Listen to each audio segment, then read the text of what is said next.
Well, we're back for another reading in Building on the Rock, the children's stories. This one's entitled Judgment and Warning. Here we go. Toward the end of a warm summer evening, some 300 years ago, an old-fashioned coach made its way up a steep road in Scotland. The horse-drawn carriage contained two travelers. One was a young man, and the other was a kindly, middle-aged gentleman. Judging by his clothes, it was clear that he was a minister. A little further lay the town of Dunblane, where the pastor planned to preach the next day. Inside the coach, the young man was listening closely to a story the minister was telling about the ways of God with his people. The story was cut short by a loud cry which shattered the stillness of the evening. "Shh, Henry," exclaimed the minister in a loud whisper. "What was that noise?" "Stop the horses a minute, and I'll go and see what's going on." The minister climbed out of the coach and looked around. They had reached a crossroad, and a little way down the road, the minister saw a very excited man pointing to what looked like a person lying on the ground. "Stop! Stop!" exclaimed the man, wringing his hands. "For pity's sake, help me." The minister acted quickly. "Wait here till I get back, Henry. I'm going to see what's wrong." He ran over to the man without waiting for Henry's reply. The man immediately began thanking the minister for his kindness. He was a tall, muscular man. His worn, mud-spattered shoes and sturdy walking stick indicated that he had already traveled quite some distance. "Thank you, sir. Thank you for taking pity on a poor fellow in trouble. It's very kind of you to help out." But the minister had no time to listen to thanks. He turned his attention to the man on the ground. The deathly pale face was smeared with dirt, and the afflicted man writhed in apparent pain. "What's the matter?" asked the minister, with concern in his voice. "Sir, I had the fright of my life. My friend here suddenly dropped to the ground. I think he's dying." Just then the man on the ground gasped and struggled as if he were exhausted. "Let's move him to my carriage," suggested the minister, bending over the unfortunate man. But as he did so, the man who had shouted for him roughly grabbed the unsuspecting pastor. The dying man suddenly became very much alive, brandishing a pistol which he had hidden underneath him. The man who had so profusely thanked the minister now cruelly laughed at him. "All right, hand over your wallet and be quick about it." "Yeah, hurry up," said the friend. "It's time for my funeral, and I need money for a coffin." He laughed harshly at his offensive remark and pushed the pistol into the minister's back. For a moment, the pastor's face reflected painful surprise. But, seeing resistance was useless, he allowed them to search his pockets, all the while praying for God's protection. Calmly he spoke to the thieves. "My friends, stolen money carries a curse with it. Your ill-timed happiness will end in sorrow. I warn you, change your ways before it's too late." One of the men seemed somewhat stirred in his conscience by this sincere admonition, but his companion, who had played the dying man, was entirely unmoved. "Cut out the preachin', wise guy. We want your money, not your sermons. Now get going, and don't you dare breathe a word of this to anyone, or we'll take care that you never preach again." The now penniless preacher strode back to the waiting coach. "I saw everything," whispered Henry, "but I thought it would make things worse if I tried to rescue you." "I'm glad you didn't try to rescue me, Henry. Those men would probably have shot us both if you did.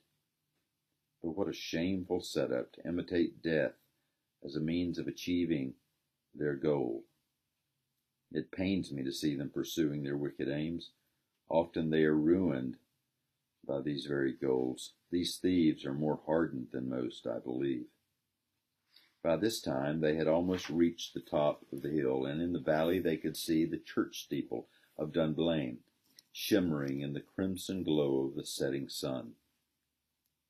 Just at that moment, however, the same cry which had interrupted their journey before was heard again.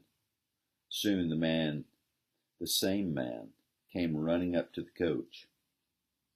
"Stop, sir! Please stop! Please believe me!" he continued in terror-stricken voice. "It's really true this time. My friend really is dead. Please stop and help me." "Ha!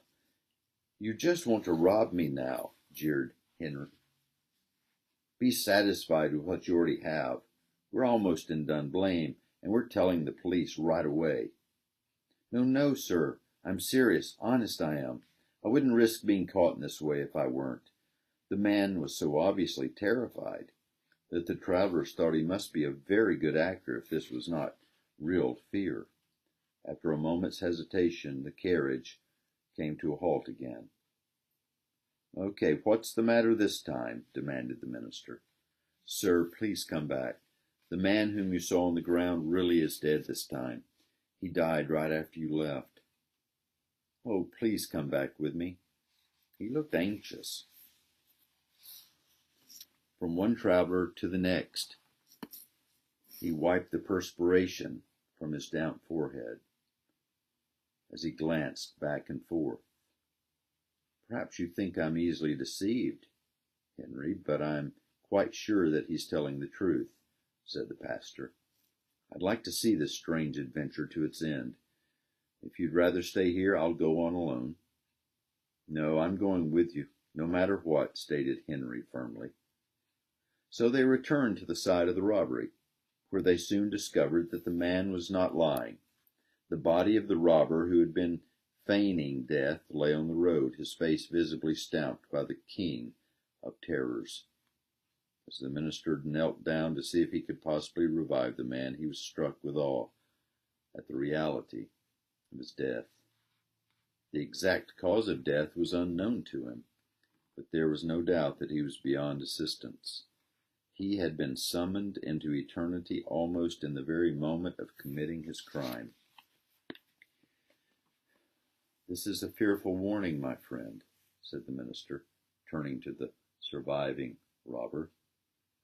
The thief, forgetful of the fact that he could easily have been arrested by the travelers, seemed confused and overwhelmed by this shocking experience. "These," the pastor said, "these are the bitter fruits of the life you are leading, a life in opposition to God and His wonderful, perfect laws."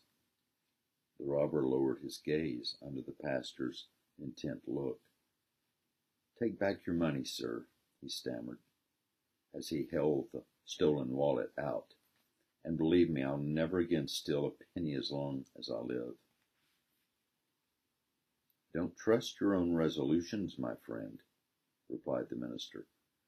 "You must ask the Lord, who has so clearly shown you His power, to enable you to lead an honest life from now on. It begins by trusting the Lord Jesus Christ, and then you'll have the power of the Spirit to help you. Here's something to help you get started," he added, pressing some more money into the man's still trembling hands. "I hope you will soon find yourself a good job." "Thank you, sir. You're very kind to me," he said softly, and this time his thanks were sincere. Wow. There are countless stories like that in the history of this world, of people sinning, individuals sinning, groups of people sinning, and that being the last act they commit on this earth. And God says, "That's it. That's the end. I'll not allow you to go any deeper into your depravity, because it's hurting others as well as yourself." And God brings their life to an end. May that not be true of you, friend. May you trust the Lord and live an upright and holy life. Building on the Rock. Next time, Lost is the title of our story. Until then, God bless.